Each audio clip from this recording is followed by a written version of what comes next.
Hello and welcome everyone. Myself Bhagyashree. Today we are going to discuss that how to study paper number 14, that is in group 3 CM final, strategic financial management, that is SFM. Okay.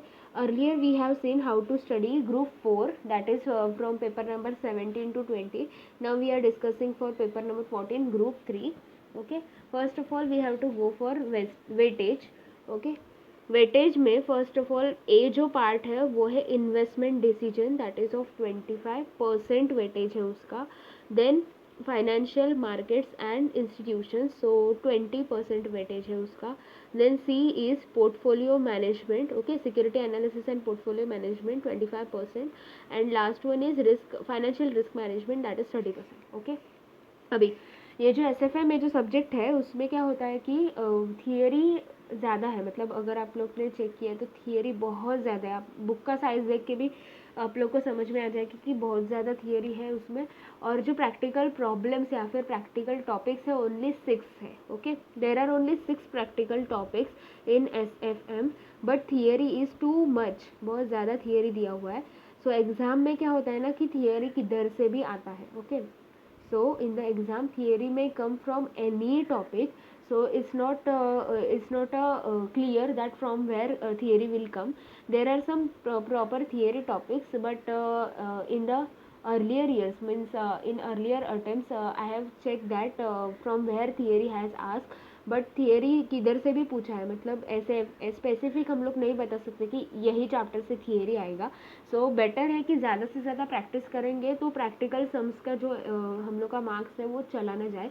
Theory में ज़्यादा हम लोग trust नहीं कर सकते S F M में, because theory किधर से भी आ सकता है. ओके, सो बेसिकली ये जो पार्ट ए है उसमें जो प्रैक्टिकल पार्ट है वो पूरा का पूरा प्रैक्टिकल पार्ट ही है. मतलब first study note number 1 and 2, that is for capital budgeting, and study note number 3 is for leasing decision. So study note number 1 to 3 यानी कि ये जो ए पार्ट है वो पूरा का पूरा हम लोग का प्रैक्टिकल प्रॉब्लम्स है. थियरी भी आ सकता है लेकिन practical problems study note number 1 to 3 यानी कि पार्ट ए में, सेक्शन ए में कवर हुआ है. देन पार्ट बी में बहुत सारा थियरी है. और जो प्रैक्टिकल पार्ट है that is mutual funds. Okay, here capital budgeting and leasing, here mutual funds, and here C is totally a practical, that is portfolio management. Theory में also कम, but practical अच्छा है इसमें, that is portfolio management. Normally portfolio management का सबको डर लगता है, मुझे भी लगता था, लेकिन जब हम लोग अच्छे से स्टडी करते हैं तो पोर्टफोलियो मैनेजमेंट सबसे ईजी पार्ट लगने लगा है. So portfolio management is good and it carries 25%. So ये अच्छे से हुआ तो थोड़ा बहुत कम हम लोग का टेंशन कम हो सकता है एस एफ एम का. उसके बाद है फाइनेंशियल रिस्क मैनेजमेंट. ये थोड़ा सा वास्ट है, मतलब इसमें थियरी भी है और प्रैक्टिकल जो पार्ट है वो थोड़ा वास्ट है. इसमें हम लोग का कवर होता है डेरिवेटिव्स, जो ज़्यादा लेंदी टॉपिक है. और फॉरेक्स वैसे देखा जाए तो अच्छा टॉपिक है, उसमें ओनली 15 ही सम्स है लेकिन अच्छा टॉपिक है. सो हियर 3 प्रैक्टिकल, 3 यानी कि वैसे देखा जाए तो 2 ही है लेकिन स्टडी नोट टोटल 3 है. सो पूरा का पूरा प्रैक्टिकल सम्स इसमें ज़्यादातर कवर हुआ है. दैट इज़ 2 टॉपिक प्रैक्टिकल का, capital budgeting and leasing.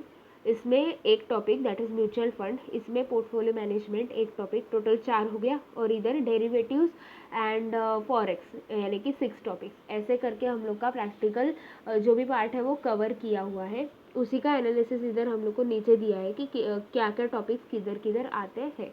Okay, सो हम लोग डायरेक्टली इंडेक्स पे जाके चेक करेंगे कि कौन सा हम लोग को करना है और कौन सा नहीं, मतलब कितना हम लोग को वेटेज किसको देना है.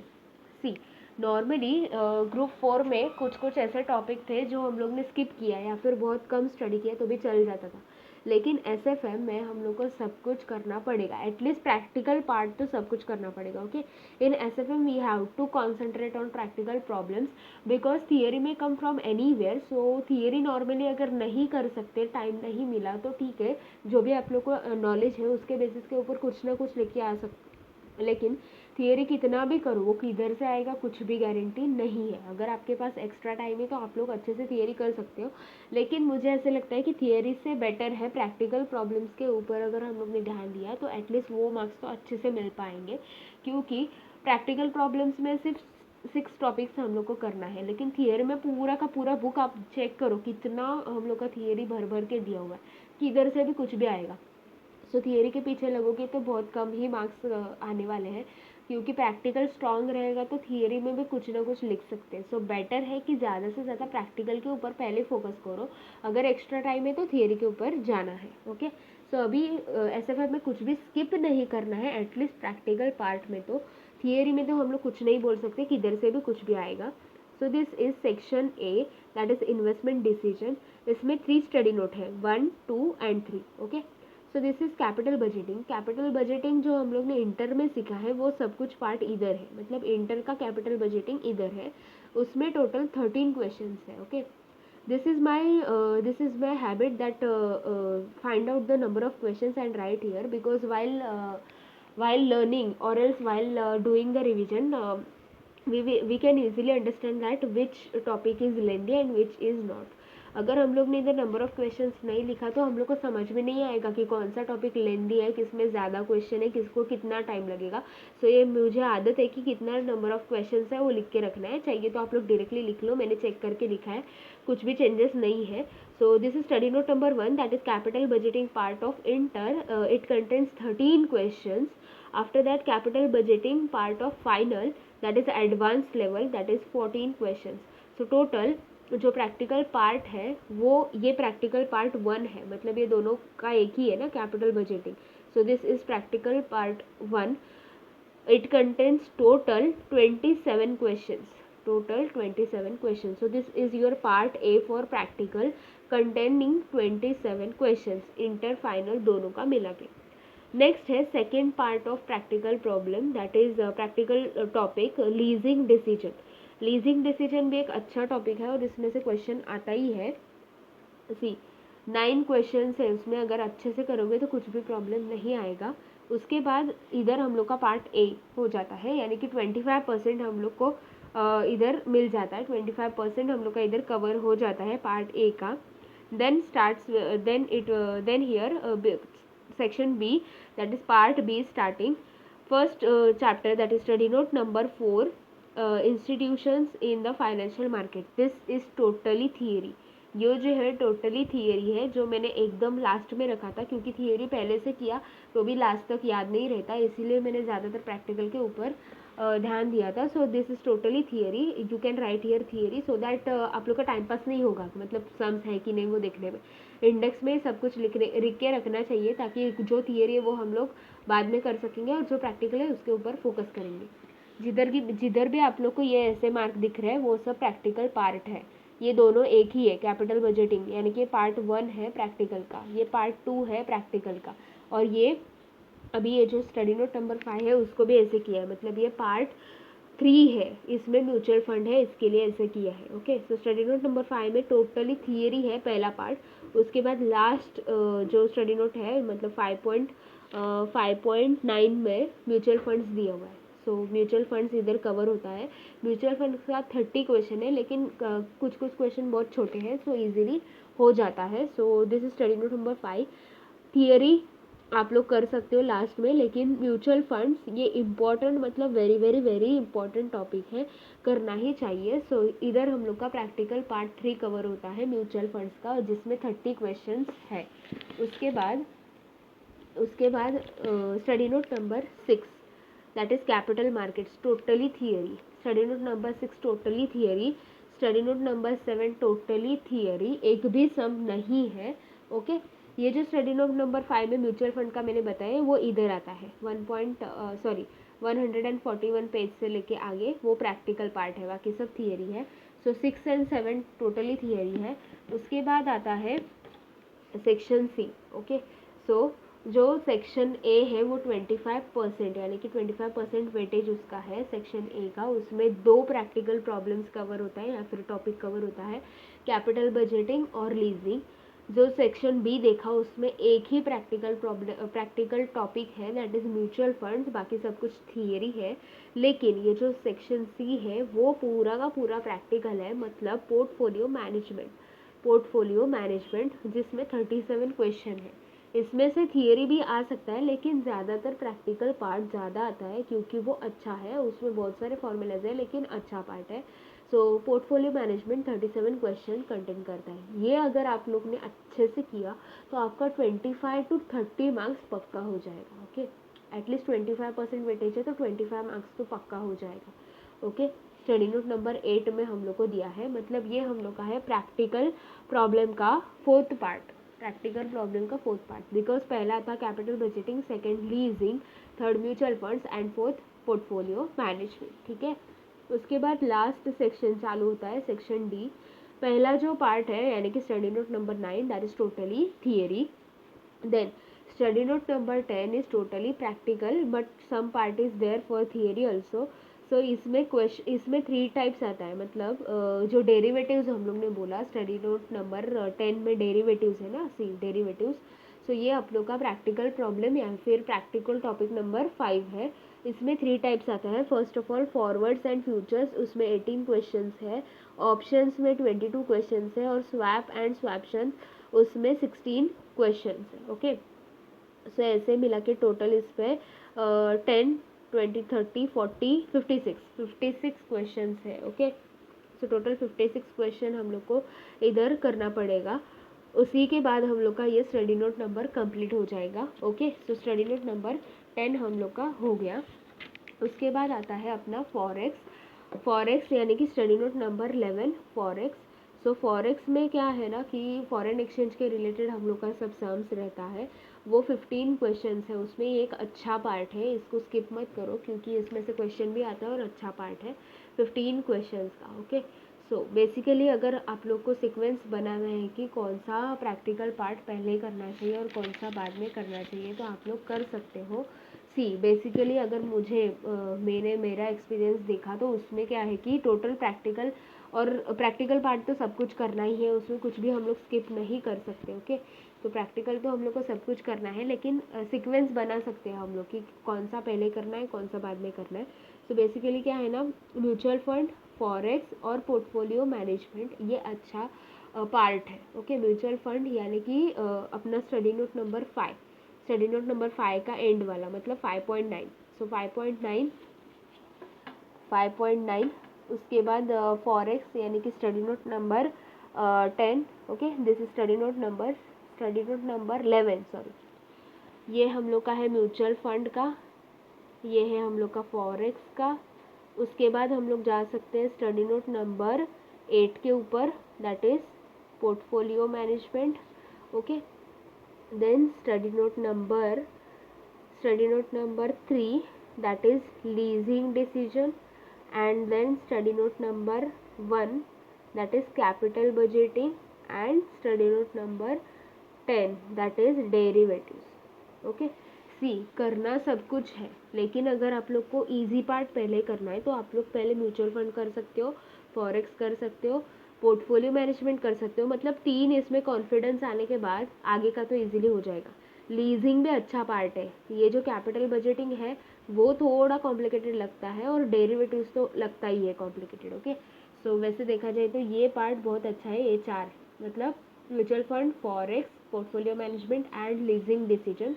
कैपिटल बजटिंग लास्ट में रख सकते हो और डेरिवेटिव्स भी लास्ट में रख सकते हो। Okay, see if you want to see the section wise मतलब प्रायोरिटी किसको देना है सेक्शन वाइज, तो आप लोग कैसे कर सकते हो, प्रायोरिटी पहले बी के म्यूचुअल फंड को दे सकते हो, मतलब पहले आप लोग बी का जो भी प्रैक्टिकल पार्ट है वो कर सकते हो। सो पार्ट बी पहले, उसमें से क्या है ना म्यूचुअल फंड आपको करना है। उसके बाद आप लोग चाहिए तो प्रायोरिटी देना है तो डी में फॉरेक्स दे दो, डी में फॉरेक्स। उसके बाद सी तो पूरा का पूरा किया, तो सी में क्या है ना अपना पोर्टफोलियो मैनेजमेंट है तो उसका आप लोग को कितना मिलेगा, 25% मार्क्स पक्का मिलेगा। उसके बाद है अपना डी सॉरी ए यानी कि capital budgeting and leasing, capital budgeting and leasing decision, उसमें से भी आपको मिलेगा 25%। और लास्ट में डी का बचा हुआ पार्ट यानी कि डेरिवेटिव्स किया तो उसमें से भी मिलेगा। सी म्यूचुअल फंड में यानी कि सेक्शन बी जो है इसमें क्या है ना, थियरी प्लस प्रैक्टिकल है, तो टोटल 20 मार्क्स है, तो उसमें से हम लोग एटलीस्ट 8% यानी कि 8 मार्क्स का तो एक्सपेक्ट कर ही सकते हैं म्यूचुअल फंड के ऊपर। Okay, then part D that is forex. इसमें क्या है ना कि 2 प्रैक्टिकल है, मतलब डेरिवेटिव भी और फॉरेक्स भी है। सो फॉरेक्स का अराउंड हम लोग 8 to 10% पकड़ सकते हैं।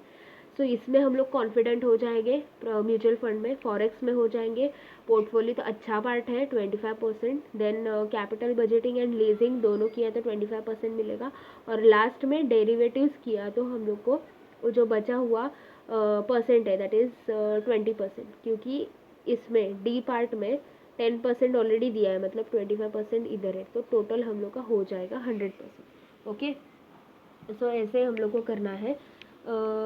म्यूचुअल फंड में मतलब प्रैक्टिकल में हम लोग को कितना मिलेगा, सी 25 25 50 60 70 80 88%, 88 to 90% तो हम लोग का काम इधर ही हो गया है। ओके, सो ऐसे अगर हम लोग ने सीक्वेंस वाइज किया तो अच्छा पड़ेगा। So mutual fund, forex, then portfolio, then leasing, उसके बाद कैपिटल बजटिंग और देन डेरिवेटिव्स किया तो ज़्यादा आपको कॉन्फिडेंस आ जाएगा। क्योंकि क्या होता है ना, डायरेक्टली अगर आप लोग ने कैपिटल बजटिंग लिया तो वो थोड़ा टफ है, मतलब समझ में जल्दी नहीं आता है, तो आपका कॉन्फिडेंस लूज़ हो सकता है। इसीलिए मैंने बोला कि जो अच्छा और इजी पार्ट है वो पहले करो, ताकि उतना का पार्ट आपको कॉन्फिडेंटली आने लगेगा, सो बेटर पड़ेगा। ओके, सो ये जो है पेपर नंबर 14, इसमें स्किप कुछ भी नहीं करना है। प्रैक्टिकल में बोल रही हूँ मैं, प्रैक्टिकल में सब कुछ ही करना पड़ेगा, क्योंकि एग्ज़ाम में क्वेश्चन एग्जैक्ट स्टडी मटेरियल जैसा नहीं आता। कभी कभी पेपर हॉरिबल आ जाता है, कभी कभी नॉर्मल आ जाता है, तो क्या होता है ना, हर एक का व्यू अलग अलग है ये पेपर के बारे में, किसको इजी जाता है किसको नहीं जाता है, क्योंकि कैलकुलेशन बहुत ज़्यादा है। सो इसको बहुत सीरियसली लेना है। Okay, we have to take this paper very seriously because reviews are mixed, because some students may feel that this topic या फिर this subject is very easy, but some may feel some difficulties. So we have to consider our capacity, our own capacity, and accordingly we have to study. So basically मैं आपको इसका जो videos है वो अभी start करूँगी देने के लिए। सो मुझे स्टार्ट करना है, फर्स्ट ऑफ ऑल मैं म्यूचुअल फंड स्टार्ट करना चाहूँगी, उसके बाद forex and then portfolio management, उसके बाद लीजिंग दे दूँगी, and then capital budgeting and derivative के ऊपर आएंगे। ओके, सो इतना हम लोग को करना है, ताकि ज़्यादा से ज़्यादा मार्क्स हम लोग का कवर हो जाए प्रैक्टिकल प्रॉब्लम में, क्योंकि थियरी में कुछ भी गारंटी नहीं दे सकते किधर से क्या आएगा। ओके, सो और एक बात में मुझे बताना है कि मैं एसएफएम का वीडियोस तो आपको दे दूँगी, लेकिन इसमें ज़्यादा मतलब परफेक्शन एक्सपेक्ट मत करो, क्योंकि क्या है ना, फेस टू फेस क्लासेस रहता है तो इजीली कॉन्सेप्ट समझ में आ जाता है। लेकिन अभी फेस टू फेस नहीं है, ये वीडियो बनाने में भी लिमिट्स रहता है, मतलब ज़्यादा टाइम पीरियड का वीडियो अपलोड होते होते बहुत प्रॉब्लम आने लगते हैं। सो इसीलिए मैं आपको प्रोवाइड करूँगी वीडियोस जो भी सम्स है उसके अकॉर्डिंगली, मतलब सम्स आएंगे उसमें जो कॉन्सेप्ट रहेगा वो एक्सप्लेन करते करते हम लोग आगे जाएंगे, जो भी फॉर्मूलाज है उसका लिस्ट बना के हम लोग आगे जाएंगे, ताकि फॉर्मूलाज भी याद हो जाए और कॉन्सेप्ट भी क्लियर हो जाए। पूरा का पूरा थियरी एक्सप्लेन करना इम्पॉसिबल है, क्योंकि बुक का साइज़ देखो आप कितना बहुत ज़्यादा है। इसमें से अगर थियरी एक्सप्लेन करते रहेंगे तो पूरा अटेम्प्ट निकल जाएगा, फिर भी टॉपिक या फिर सब्जेक्ट कंप्लीट नहीं हो पाएगा। ओके, सो जो लोग क्लासेस वगैरह वो सब अफोर्ड नहीं कर सकते, उनके लिए मैं जितना मेरे से हो सकता है वो मैं आपको प्रोवाइड कर रही हूँ। सो आप लोग जितना कंफर्टेबल फील करोगे और जितना ज़्यादा से ज़्यादा अंडरस्टैंडिंग लेवल बढ़ाओगे तो वो बहुत ज़्यादा बेटर रहेगा। अगर आप लोग को सेटिस्फैक्शन नहीं मिल रहा है मेरे वीडियो से, तो आप लोग किसी और का भी रेफ़र कर सकते हो, ऐसा कोई कंपल्सन नहीं है कि इधर ही आपको रेफ़र करना है। कमेंट करते समय प्लीज़ प्रॉपरली करो, क्योंकि एक एक वीडियो बनाने में मेहनत लगता है। आप लोग प्लीज़ निगेटिव कमेंट मत करो, क्योंकि आपके एक निगेटिव कमेंट की वजह से क्या होता है, बाकी सब लोग का माइंड भी डाइवर्ट हो जाता है।